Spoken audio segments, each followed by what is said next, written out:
আসসালামু আলাইকুম সুপ্রিয় শিক্ষার্থীবৃন্দ, সবাইকে স্বাগত জানাচ্ছি আজকের ওয়ান শট ক্লাসে। আজকে আমরা পড়বো অর্থনীতি প্রথম পত্রের পঞ্চম অধ্যায় শ্রমবাজার এই চ্যাপ্টারের এমসিকিউ। এই ক্লাসগুলো তুমি যদি প্রথম থেকে শেষ পর্যন্ত ভালো করে করো তাহলে এই চ্যাপ্টারের এমসিকিউ নিয়ে আর কোনো চিন্তা করতে হবে না। সো চলো শুরু করা যাক আজকের লেসন।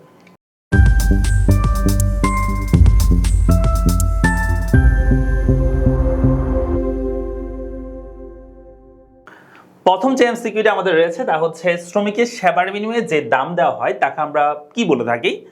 শ্রমিকের সেবার বিনিময়ে তাকে আমরা যে দাম দিই তাকে আমরা বলে থাকি মজুরি। হ্যাঁ, এটা হবে মজুরি, রাইট আনসার।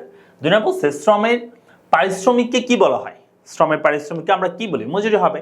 দেখো এই প্রশ্নগুলো কিন্তু এমনি আমরা এই চ্যাপ্টার পড়তেছি আমাদের জন্য সহজ লাগতেছে, কিন্তু যখন আমরা কোনো একটা কি করি যে অনেকগুলো চ্যাপ্টার থেকে যখন কোয়েশ্চেন দিই তখন এটাতে অনেক কনফিউশন লেগে যায় শিক্ষার্থীদের মধ্যে, ঠিক আছে? আচ্ছা, তার বলছে শ্রমের অর্থনীতিতে শ্রম বলতে কি বোঝানো হয়ে থাকে? অর্থনীতিতে আমরা শ্রম বলতে কি বুঝে থাকি? মূলত অর্থনীতিতে শ্রম বলতে আনন্দের উদ্দেশ্যে, দেখো আনন্দের উদ্দেশ্য হলে হবে না, আনন্দের যেগুলো লিখছে একটা হচ্ছে না, আর্থিক উদ্দেশ্যে, আচ্ছা, করা কায়িক শ্রমকে কায়িক কর্ম প্রচেষ্টাকে, আচ্ছা, আর্থিক উদ্দেশ্যে করা কায়িক ও মানসিক কর্মপ্রচেষ্টা। দেখো কায়িক এবং মানসিক কর্মপ্রচেষ্টা এই দুইটা হইতে হবে। অর্থাৎ আমরা যদি সহজ ভাষায় বলি শ্রম বলতে যেটা বোঝাই উৎপাদন কাজে নিয়োজিত মানুষের শারীরিক ও মানসিক সকল কর্মপ্রচেষ্টাকে আমরা কি বলে থাকি? শ্রম বলে থাকি। কেমন? তাহলে রাইট আনসার হচ্ছে কি হবে? যে 4 নম্বরটা হবে যে অর্থনৈতিক উদ্দেশ্যে করা কায়িক ও মানসিক কর্মপ্রচেষ্টাকে আমরা শ্রম বলে থাকি। হ্যাঁ, এটা হচ্ছে রাইট আনসার। এর বলছে W/P কি নির্দেশ করে? হ্যাঁ, W/P কি নির্দেশ করে থাকে? আচ্ছা, আমি একটু বলি W কি আর P কি। W দিয়ে যেটা বোঝানো হয় সেটা হচ্ছে আর্থিক মজুরি এবং P মানে হচ্ছে দামের স্তর। W কে P দিয়ে ভাগ করলে মূলত রিয়েল ওয়েজেস পাওয়া যায়, রিয়েল ওয়েজেস। আসলে এইটুকু বললে ভুল হবে, সূত্রটা হচ্ছে আরো একটু আছে, সেটা হচ্ছে W প্লাস AV, হ্যাঁ, W plus AV divide by P plus C। তবে অনেক সময় পরীক্ষায় W/P কেও রিয়েল ওয়েজেস বলা যেতে পারে। এই দুইটা না থাকলে বা এই দুইটা যদি অপশনের মধ্যে যেহেতু নাই সেজন্য আমরা এখানে যেহেতু নাই সেজন্য আমরা এটাকেও W/P কে কি বলতে পারি? রিয়েল ওয়েজেস বা প্রকৃত মজুরি আমরা বলতে পারি। আচ্ছা, এখানের মধ্যে কোনটা কি সেটা একটু বলে দিই। WR মানে হচ্ছে প্রকৃত মজুরি, W মানে হচ্ছে আর্থিক মজুরি, AB মানে হচ্ছে যেই অর্থের অঙ্কে পরিমাপযোগ্য যে সুযোগ সুবিধাগুলো পাওয়া যায় একটা চাকরিতে তা হচ্ছে তার AB। আর W দিয়ে মূলত যে বেতনটা পায় একটা চাকরিতে, শুধু যে বেতনটা সেটা হচ্ছে W। আর P মানে হচ্ছে দামের স্তর, ওই দেশের যে দামের স্তর জিনিসপত্রের দাম সেটাকে গড় দাম সেটাকে বলা হয়। আর C মানে হচ্ছে অন্যান্য সুযোগ সুবিধা যা অর্থকে পরিমাপযোগ্য নয়, যেমন বস ভালো ব্যবহার করে, চাকরি পরিবেশ ভালো, এসি আসছে সেখানে খুব ভালো ঠান্ডা লাগে, ঠিক আছে? এগুলো সবগুলো হচ্ছে তোমার কিসের মধ্যে পড়বে? অর্থের অঙ্কে পরিমাপযোগ্য নয় এমন সুযোগ সুবিধার মধ্যে পড়বে। তাহলে এটা রাইট আনসার কি হবে? W/P আমরা কি বলবো? W/P মানে হচ্ছে প্রকৃত মজুরি আমরা বলবো। হ্যাঁ, আচ্ছা, পরবর্তী কোশ্চেন হচ্ছে স্বাভাবিক অবস্থায় শ্রমের চাহিদা রাখা কেমন হবে? স্বাভাবিক অবস্থায় শ্রমের চাহিদা কেমন হবে? আমি একটা সূচি তোমাদের করে দিই শ্রমের চাহিদা এবং যোগানের, তাহলে তোমাদের বুঝতে সুবিধা হবে। নর্মালি আমি যদি বলি মজুরি, হ্যাঁ, মজুরি যেটাকে আমরা W দিয়ে প্রকাশ করি, হ্যাঁ, W দিয়ে মজুরিকে প্রকাশ করি। এখানে হচ্ছে শ্রমের চাহিদা, শ্রমের চাহিদা যেটাকে আমরা বলি ডিমান্ড অফ লেবার।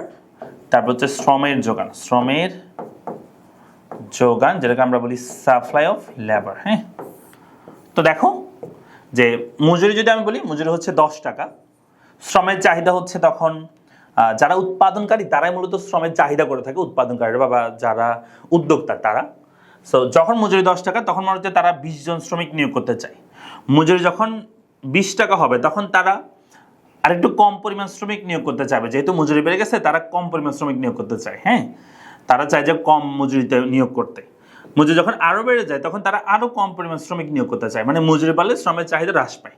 মজুরির সাথে শ্রমের চাহিদার বিপরীতমুখী সম্পর্ক। আমরা যে চাহিদা পড়েছিলাম নর্মাল চাহিদা দ্বিতীয় অধ্যায়ে, ওটার মতোই দাম বাড়লে যেমন চাহিদা কমে যায় ঠিক সেমভাবে এখানে মজুরি বাড়লে চাহিদা কমে যাবে, শ্রমের চাহিদা। এরপর আসো মজুরি যদি বৃদ্ধি পায় শ্রমের যোগান কেমন হবে?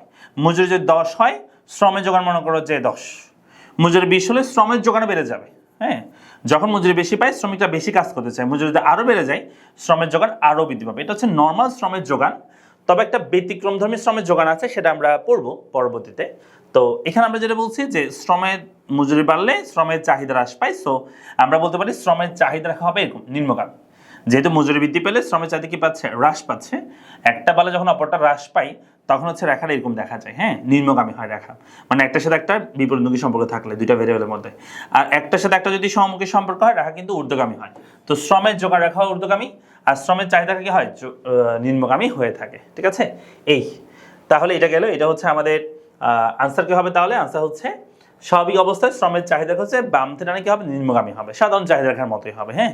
আর স্বাভাবিক অবস্থায় যোগান রেখাটাও কিন্তু ঊর্ধ্বগামী হবে, তবে একটা পশ্চাৎগামী শ্রমের যোগান রেখা আছে, ওটা আমরা পড়বো। আচ্ছা, এবার বলছে একজন শিক্ষক শিক্ষকতা চাকরি ছেড়ে ব্যাংকে চাকরিতে যোগদান করেন, এটি শ্রমের কোন ধরনের গতিশীলতা বলছে, মানে সে একটা পেশা থেকে অন্য পেশায় সে নিযুক্ত হয়েছে, এটাকে আমরা মূলত পেশাগত গতিশীলতা বলে থাকি, কেমন। আচ্ছা, এবং ওকালতি ছেড়ে শিক্ষকতা আসলে কোন ধরনের গতিশীলতা হবে, সেম, এটা হচ্ছে পেশাগত গতিশীলতা আমরা বলতে পারি। এবং হচ্ছে শ্রমকে জীবন্ত উপকরণ বলা হয় কেন, শ্রমকে কেন জীবন্ত উপকরণ বলা হয়।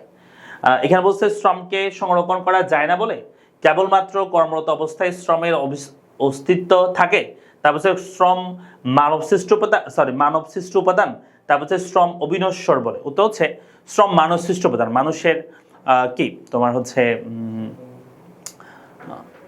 শ্রমটা মানুষই দিয়ে থাকে, যার কারণে মূলত বলা হচ্ছে যে শ্রম মানবসৃষ্ট উপাদান, অর্থাৎ এটা হবে 3 নম্বরটা। এরপর আমাদের বলছে যে শ্রমের মালিককে, আমাদের যে শ্রম সেই শ্রমের মালিককে, তো হচ্ছে শ্রমিক। শ্রমটা মূলত শ্রমিকরাই দিয়ে থাকে, কেমন, তাই শ্রমের মালিক শ্রমিককে বলা হয়। তারপর হচ্ছে কোনটি উৎপাদনের জীবন্ত উপকরণ, জীবন আছে কোনটার, হ্যাঁ, উত্তর হচ্ছে শ্রম। পরীক্ষা যদি শ্রমটা অপশনে না থাকে তখন তুমি সংগঠন আনসার করতে পারবা, নর্মালি কিন্তু শ্রম হচ্ছে আনসার, কেমন। যদি শ্রমটা না থাকে তখন সংগঠন আনসার করা যেতে পারে। এর বলছে নিম্নের কোনটি সঞ্চয় বা মজুদ করা যায় না, সঞ্চয় বা মজুদ করা যায় না কোনটা সঞ্চয় করা যায় না, ঠিক আছে। উত্তর হচ্ছে শ্রমকে সঞ্চয় করা যায় না। এই যে তোমাদেরকে আমি পড়াচ্ছি, আমি যদি আজকে না পড়াতাম তোমাদেরকে, তাহলে এই সময়টা আমি আর খুঁজে পাইতাম তোমাদেরকে পড়ানোর জন্য, এটা আমার লাইফ থেকে হারা যেত, তোমাদের পড়ানোর এই কাজটা করতে পারতাম না, ঠিক আছে। শ্রমটা ক্ষণস্থায়ী, সারা জীবন তুমি পারবে না। আমি যদি বলি 50 বছর পরে এসে আমি তোমাদেরকে পড়াবো, তা আমি কি পারবো পড়াইতে, পারবো না, ঠিক আছে। লাঠি নিয়ে আসতে হবে পড়াইতে তোমাদেরকে। তারপর এর বলছে শ্রমিকের কর্মস্থলে সুনাম, কর্মপরিবেশ, নিয়োগকর্তা ভালো আচরণ নিচের কোনটির অন্তর্ভুক্ত। দেখো, নিয়োগকর্তা ভালো আচরণ করে, কর্মপরিবেশ খুব ভালো, এগুলো সবগুলো হচ্ছে প্রকৃত মজুরির অন্তর্ভুক্ত, হ্যাঁ, প্রকৃত মজুরির অন্তর্ভুক্ত হবে এগুলো, হ্যাঁ। তারপর বলতে পারি যে শ্রমের চাহিদার ক্ষেত্রে কোনটি সঠিক, শ্রমের চাহিদার ক্ষেত্রে কোনটা সঠিক হয়ে থাকে। এখানে বলছে শ্রমের চাহিদা পরিবার থেকে আসে, শ্রমের চাহিদা হচ্ছে উৎপাদনকারী থেকে আসে, এটা হবে না। শ্রমের চাহিদা রেখা ঊর্ধ্বগামী না নিম্নগামী হয়ে থাকে, এটা হবে না। শ্রমের চাহিদার সাথে প্রকৃত মজুরির সম্পর্ক বিপরীত, হ্যাঁ, শ্রমের চাহিদার সাথে প্রকৃত মজুরির সম্পর্ক বিপরীত, হ্যাঁ, ঠিক আছে। যেই জবগুলোতে প্রকৃত মজুরি বেশি সেগুলোতে কিন্তু শ্রমের চাহিদা একটু কমই হবে, শ্রমিক একটু কম নিয়োগ করতে চাইবে, কারা নিয়োগকর্তারা, কারণ তাদের খরচ বেশি পড়ে, তাদের নিয়োগ করতে খরচ বেশি পড়ে বা তাদের ব্যয় বেশি হয়, হ্যাঁ, প্রকৃত মজুরি তাই বেশি আর কি সেই জবগুলোতে। তাহলে আনসার হবে 3 নাম্বারটা, হ্যাঁ, এটাই হবে রাইট আনসার। এবার বলছে মজুরি নির্ধারণের শর্ত কোনটি, মানে মজুরি নির্ধারণ হবে কিভাবে। উত্তর হচ্ছে মনে রাখবা, মজুরি নির্ধারণের শর্ত হচ্ছে আমরা যেমন দাম বলেছিলাম, ভারসাম্য দাম বের করার ক্ষেত্রে quantity of demand quantity of supply যেখানে সমান হয় সেখানে ভারসাম্য দাম নির্ধারণ হয়, তাই না। আর মজুরি নির্ধারণ হয় কিভাবে, মজুরি নির্ধারণ হয় হচ্ছে ডিমান্ড অফ লেবার এবং demand of supply of labour যদি সমান হয় সেটাকে আমরা বলি মজুরি নির্ধারণ হবে সেখানে। ডিমান্ড অফ লেবার এবং সাপ্লাই অফ লেবার যেখানে সমান হবে সেখানে। আমি যদি একটু চিত্র আকারে তোমাদের দেখানোর চেষ্টা করি তাহলে এমন হবে, এটা হচ্ছে demand of labour Rekha DL prime, এটা হচ্ছে এসএল প্রাইম, এটা হবে কেমন।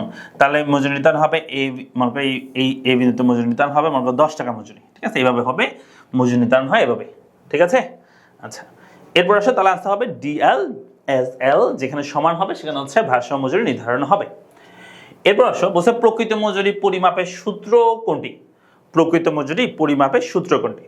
যদিও আমি তোমাদেরকে অলরেডি বলে ফেলেছি যে প্রকৃত মজুরি আমরা বের করতে পারবো WR দিয়ে, WR মানে হচ্ছে W plus AV divided by P plus C, এটা হচ্ছে প্রকৃত মজুরি বের করার সূত্র।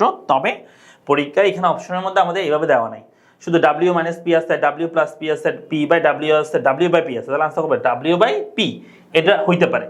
W কে P দিয়ে আমরা দাম প্রকৃত মজুরি বের করতে পারি, যে জবের মধ্যে মনে করো অন্যান্য সুযোগ সুবিধা নাই বা যেগুলো অর্থনৈতিক পরিমাপযোগ্য না সেগুলোও নাই, তাহলে W বাই P দিয়ে করলে সেটা আনসার হইতে পারে প্রকৃত মজুরি, সেজন্য আমরা এটা রাইট আনসার বলতে পারি, হ্যাঁ, তাহলে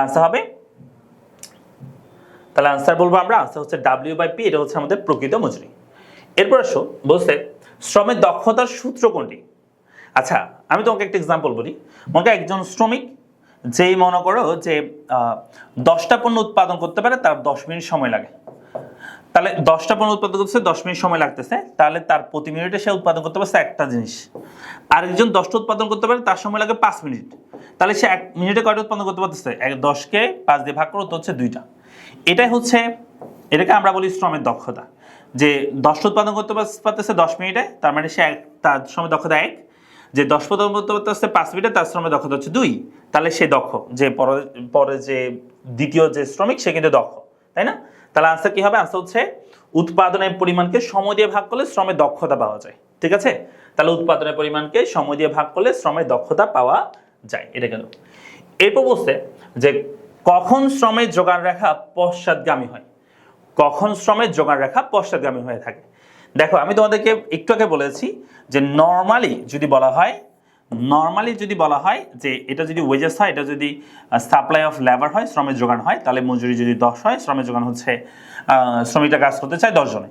মজুরি যদি 20 টাকা হয়, তখন শ্রমিকরা কাজ করতে চায় মনে করো যে 15 জনে কাজ করতে চায় বা 15 ঘন্টা কাজ করতে চায়। মজুরি যদি 30 টাকা হয়, তখন শ্রমিকটা আবার একটু 20 জনে কাজ করতে চায় নর্মালি।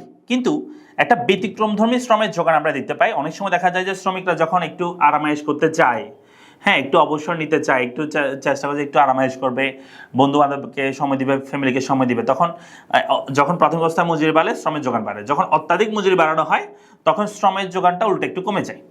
তো এই ক্ষেত্রে যদি তুমি একটা রেখা আঁকো, রেখাটা এমন দেখাবে যে ডাব্লিউ যদি উপরের দিকে হয়, SL যদি এদিকে হয় শ্রমের যোগান, তাহলে মজুরি 10, 20, 30। মনে করো মজুরি 10 অবস্থায় শ্রমের যোগান হচ্ছে 10। হ্যাঁ, এটা ঠিক আছে। প্রাথমিক অবস্থায় 10 অবস্থায় 10। যখন মজুরি বেড়ে 20 হয়েছে, তখন শ্রমের যোগান বেড়ে 15 হয়েছে। আবার মজুরি বেড়ে যখন 30 হয়েছে, শ্রমের যোগান উল্টা কত হইলো? 12 হইলো। তাহলে দেখা যাচ্ছে এরকম যে প্রথমে বৃদ্ধি পেয়ে তারপর কি পাচ্ছে?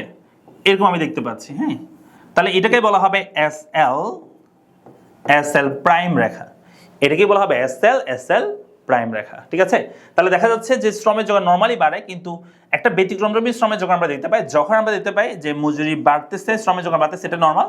কিন্তু মজুরি বাড়তেছে কিন্তু শ্রমের যোগান কমে গেছে, উল্টা শ্রমের যোগান কমে গেছে, তখনই মূলত এই ধরনের পশ্চাৎগামী আমরা শ্রমের যোগান দেখতে পাই। ঠিক আছে? তাহলে রাইট আনসার কি?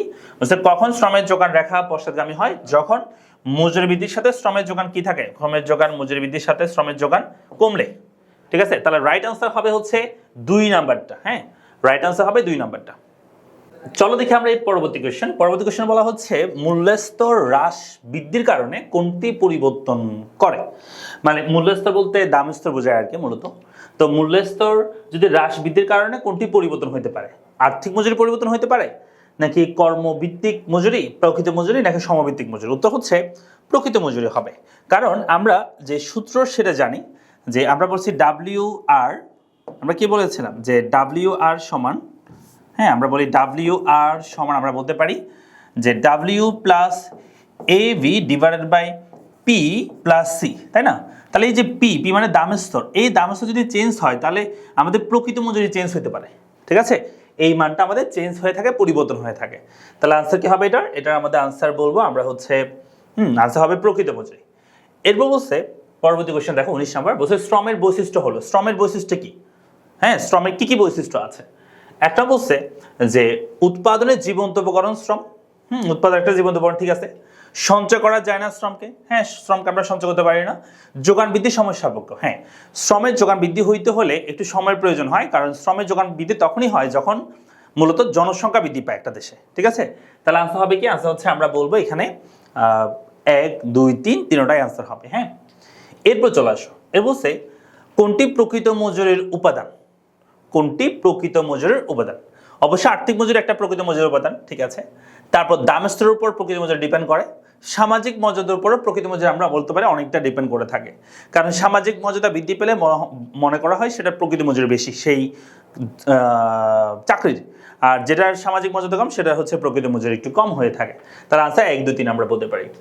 পরবর্তী কোয়েশ্চেন বলছে শ্রমের যোগান রেখা স্বল্পকালে পশ্চাৎগামী হয় যদি, মানে যোগান রেখা পশ্চাৎগামী হয়, যোগান কমে যায় আর কি।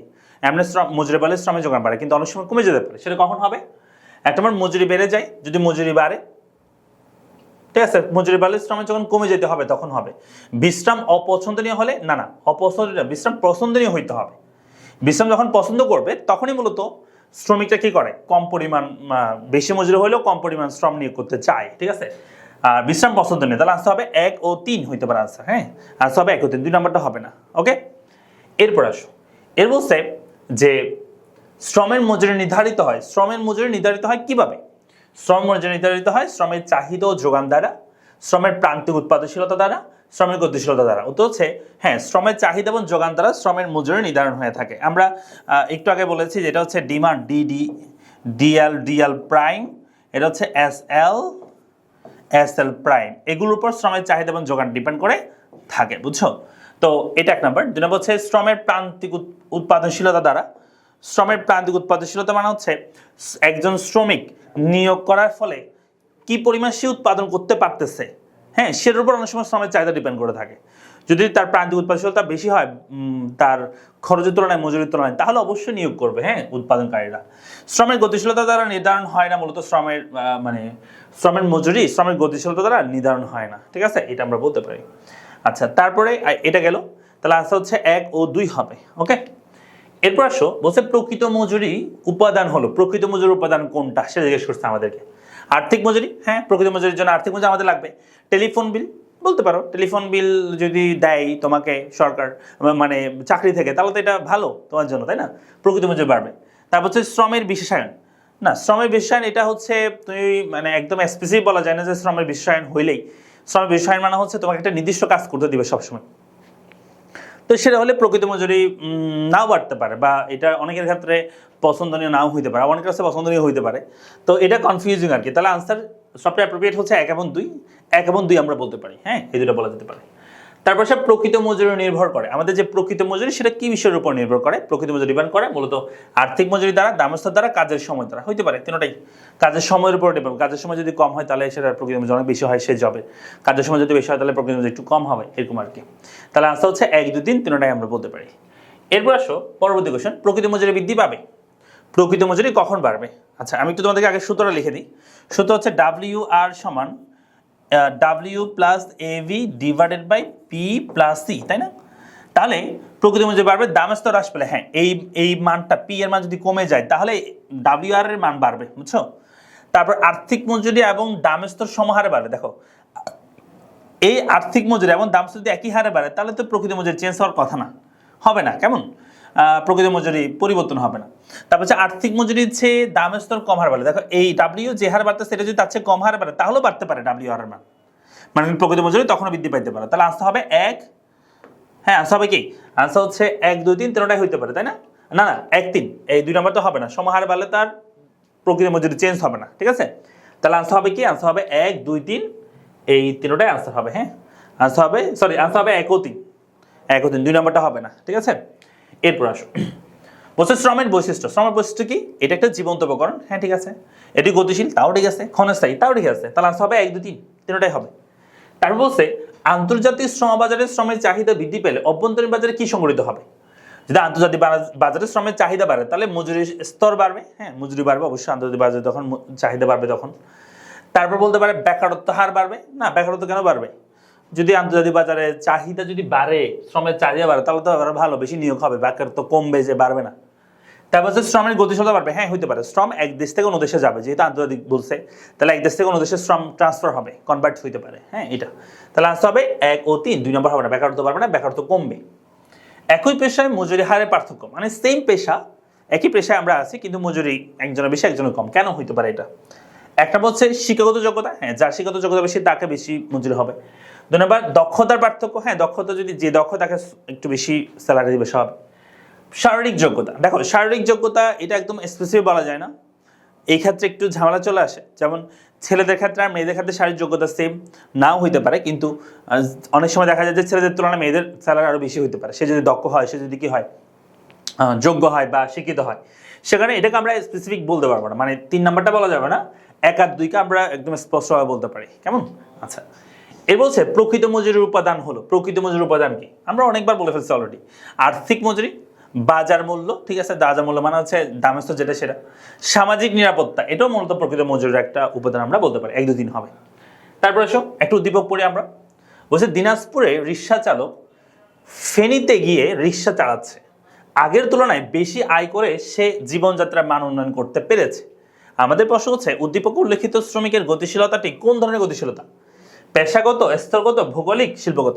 সে কিন্তু কি করছে যে ফরিদপুরের রিক্সা, দিনাজপুর রিক্সা চালক, সে ফেনীতে গিয়ে রিক্সা চালাচ্ছে, তার মানে একই পেশায় আছে, জাস্ট এক জায়গা থেকে অন্য জায়গায় চলে গেছে, তাহলে ভৌগোলিক গতিশীলতা হবে। হ্যাঁ, মানে ভৌগোলিক সীমানা সে এক দেশ থেকে এক জায়গা থেকে অন্য জায়গায় গেছে, এটাই হচ্ছে পার্থক্য, তাই না? তাহলে আসতে হবে 3 নাম্বার হবে। এ বলছে শ্রমের এই ধরনের গতিশীলতায়, শ্রমের যে গতিশীলতা হয়েছে এটার ফলে কি হবে, মানে এক জায়গা থেকে অন্য জায়গায় গেছে, তো তার ফলে কি হবে? বেকারত্ব সমস্যা বৃদ্ধি পাবে না? বেকারত্ব কেন বাড়বে? বেকারত্ব বাড়ার সাথে মানে কোনো মিল নাই। ন্যায্য মজুরি নিশ্চিত হইতে পারে, হ্যাঁ হইতে পারে, সে এখানে কম মজুরি পাচ্ছে ওখানে ভালো মজুরি পাচ্ছে, এরকম হইতে পারে। শ্রমিকের উৎপাদন ক্ষমতা বৃদ্ধি পাইতে পারে, শ্রমিকের উৎপাদন ক্ষমতা বাড়তে পারে, এখন যে উৎপাদন করতেছে তার ভৌগোলিক সীমানা চেঞ্জ হলে আর বেশি উৎপাদন করতে পারে, এটা অনেকটাই বলা যেতে পারে, ঠিক আছে? তাহলে আনসার হচ্ছে 2 ও 3। 1 নম্বরটা অবশ্যই হবে না, বেকারত্ব বৃদ্ধি বা বেকারত্বের সাথে কোনো সম্পর্ক নাই এটা, বুঝছো? এটা হবে না।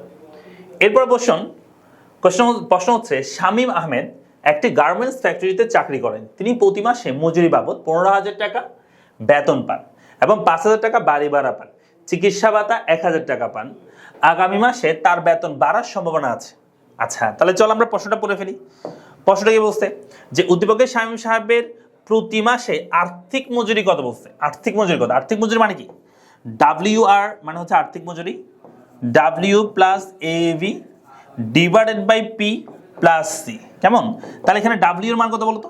W এর মান হচ্ছে এখানে সে যে বেতন পায় সেটা, বেতন বাবদ সে 15,000 টাকা পায়, তাহলে 15,000 টাকা হচ্ছে এটা W। আর AB মান হচ্ছে অন্যান্য সুবিধা যা অর্থকে পরিমাপযোগ্য নয়, যেমন সে 5,000 টাকা বাড়ি ভাড়া পায়, চিকিৎসা ভাতা পায় 1,000 টাকা, এই দুটোই পায় অর্থের মূল্য দ্বারা, তাহলে 6,000 টাকা হবে AB এর মান। AB এর মান হবে 6,000 টাকা। এবং দামের স্তর এখানে কি বলে দিছে? আচ্ছা, দামের স্তর কিন্তু এখানে বলে নাই। প্রতি মাসে তার, ও আচ্ছা আর্থিক মজুরি বলছে, সরি প্রকৃত মজুরি বের করতে বলা নাই, জাস্ট আর্থিক মজুরি W এর মান বের করতে বলছে। W তো আমি অলরেডি পেয়ে গেছি, W 15,000 টাকা। প্রকৃত মজুরি বের করার জন্য দামের স্তর নাই, দামের স্তর নাই, তো এখানে আমরা বের করতে পারবো না, বুঝছো? দামের স্তর নাই তাই। আচ্ছা, তাহলে প্রকৃত মজুরি, এখানে আর্থিক মজুরি বলছে, প্রকৃত মজুরি বলা নাই, তাহলে আর্থিক মজুরি হচ্ছে ওই যেটা বেতন পায় সেটা, জাস্ট 15,000 টাকা সেটা হবে। আমি তো প্রকৃত মজুরি বের করে ফেলতে যাচ্ছিলাম। আচ্ছা যাই হোক, তাহলে আসতে হবে 15,000 টাকা, এটাই। এরপর আসো পরবর্তী কোশ্চেন বলতে আগামী মাসে তার বেতন বৃদ্ধি প্রকৃত মজুরি বাড়বে যদি, বলছে আগামী মাসে তার বেতন যদি বৃদ্ধি পায়, আমরা বলছি একটু আগেই যে তার বেতন বৃদ্ধি পাচ্ছে, তাহলে W plus AB divide by P plus C, এটা হচ্ছে প্রকৃত মজুরির সূত্র, বুঝছো?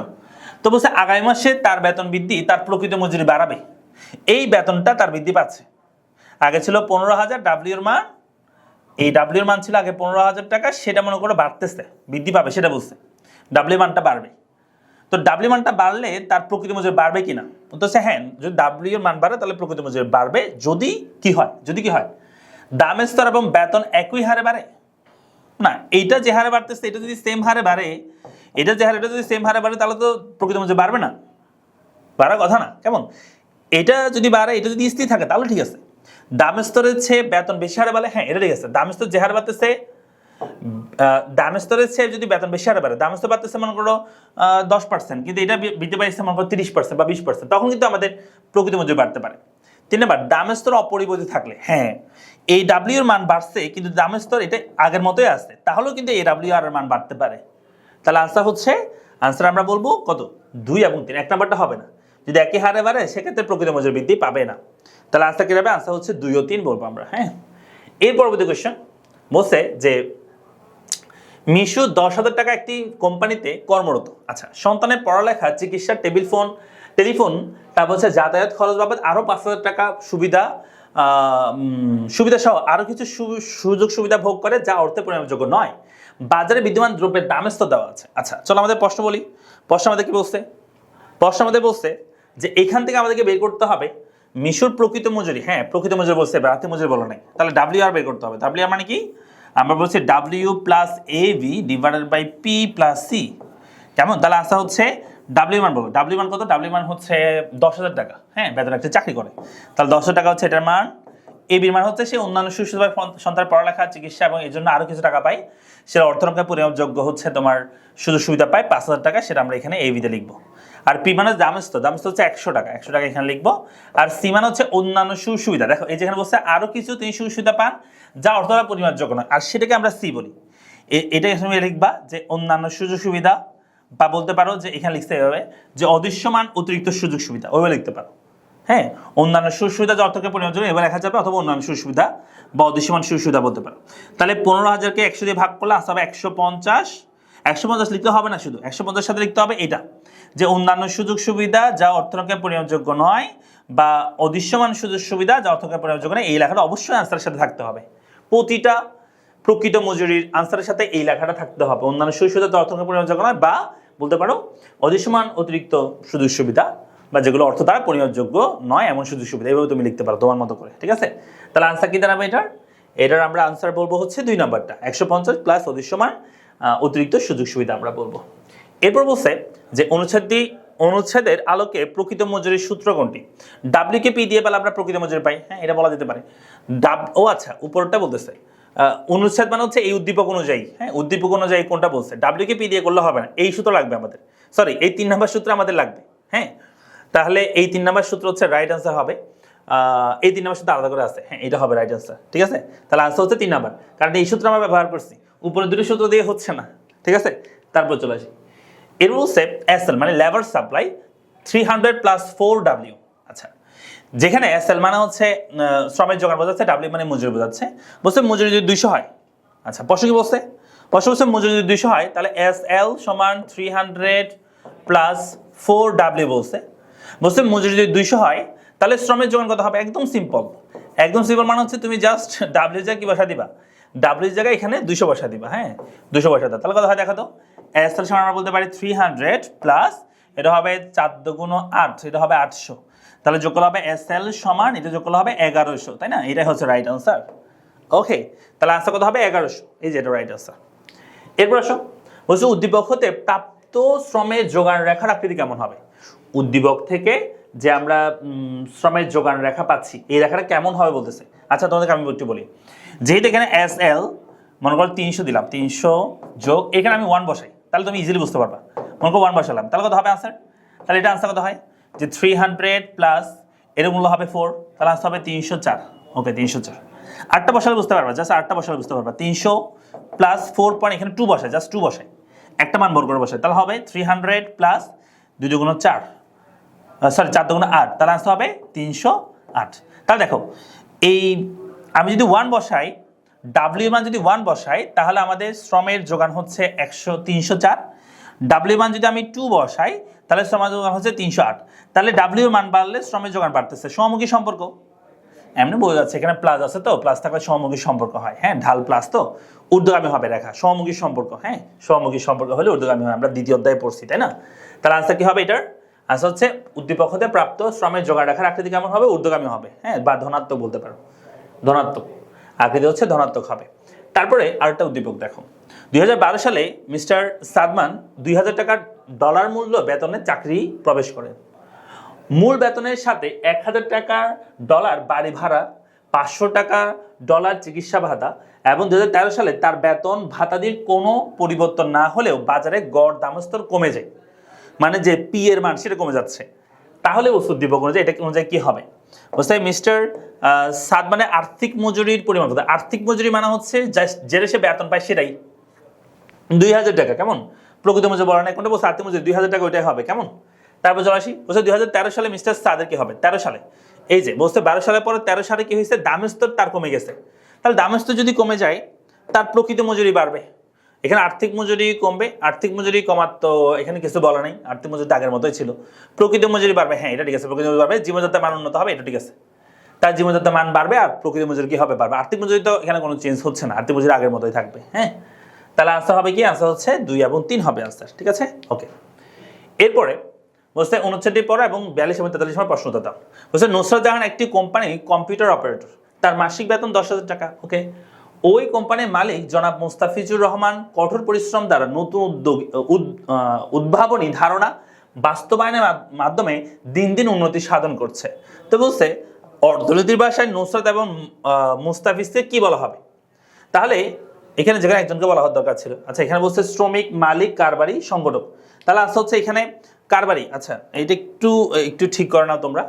এটা মনে হয় নুসরাতের কথা বলছে, শুধু দুইজনের কথা বললে তো হবে না। মুস্তাফিজ তো এখানে মালিক, বুঝছো, আর নুসরাত হচ্ছে এখানে শ্রমিক। তাহলে আনসার হচ্ছে শ্রমিক, এটা হচ্ছে ঠিক ছিল যদি আমরা কি বলি যে নুসরাতের কথা বলি। আর যদি মুস্তাফিজের কথা বলি তাহলে আমরা তাকে সংগঠক বলতে পারি বা মালিকও বলা যেতে পারে। সংগঠক বলাটা আরো বেশি বেটার মালিকের চেয়ে। হ্যাঁ, আচ্ছা যাই হোক, এর পরবর্তী কোয়েশ্চেন। পরবর্তী কোয়েশ্চেন বলছে মুস্তাফিজ সাহেবের প্রদত্ত শ্রম কোন ধরনের শ্রম? মুস্তাফিজ সাহেব কোন ধরনের শ্রম দিচ্ছে? শারীরিক, মানসিক, যৌগিক নাকি মিশ্রিত? হচ্ছে মানসিক শ্রম দিচ্ছে। হ্যাঁ, সে কিন্তু তার কি করছে, তার কঠোর পরিশ্রম, পরিশ্রম মানে সে যে একদম কায়িক শ্রম করতেছে এমন না। হ্যাঁ, অনেক সময় করা হইতে পারে, কিন্তু উত্তরের সুবিধার্থে আমরা কি লিখবো এখানে, যেটা আমাদের একটা উত্তর করতে হবে। মানসিক শ্রমই সবচেয়ে বেটার হয়, যেহেতু সে উদ্যোক্তা, তার মানসিক শ্রমটা একটু বেশি প্রয়োজন হয় কোনো একটা ব্যবসা প্রতিষ্ঠানের ক্ষেত্রে। হ্যাঁ, তাহলে আমাদের চ্যাপ্টার এইটুক পর্যন্ত আজকের ওয়ান শট ক্লাস। সো আমরা নেক্সট অধ্যায়গুলো ওয়ান শট ক্লাসে এভাবে নিয়ে আসবো। তোমাদের যদি ভিডিওগুলো ভালো লেগে থাকে তাহলে অবশ্যই পড়ালেখা ইউটিউব চ্যানেল তোমরা সাবস্ক্রাইব করে রাখবা, আর পড়ালেখা পেজের সাথে যুক্ত হয়ে যাবে। পড়ালেখা পেজের লিঙ্ক এই ভিডিও ডেসক্রিপশনে দেওয়া আছে এবং আমাদের হোয়াটসঅ্যাপ নাম্বার সব কিছু দেওয়া আছে। আমাদের অফলাইন ব্যাচে তোমরা চাইলে ভর্তি হতে পারো, যারা চট্টগ্রামের শিক্ষার্থী আছো চট্টগ্রাম চক বাজারে, আর যারা অনলাইনে শিক্ষার্থী আছো তোমরা আমাদের অনলাইন ব্যাচে ভর্তি হতে পারো পুরো বাংলাদেশের যে কোনো প্রান্ত থেকে। সো আমাদের ব্যাচ সম্পর্কে বিস্তারিত জানতে আমাদের নাম্বার যোগাযোগ করো, ডেসক্রিপশনের নাম্বার সব কিছু দেওয়া আছে। দেখা হচ্ছে তোমাদের সাথে পরবর্তী ক্লাসে। তখন পর্যন্ত সবাই ভালো থাকো, সুস্থ থাকো। আসসালামু আলাইকুম।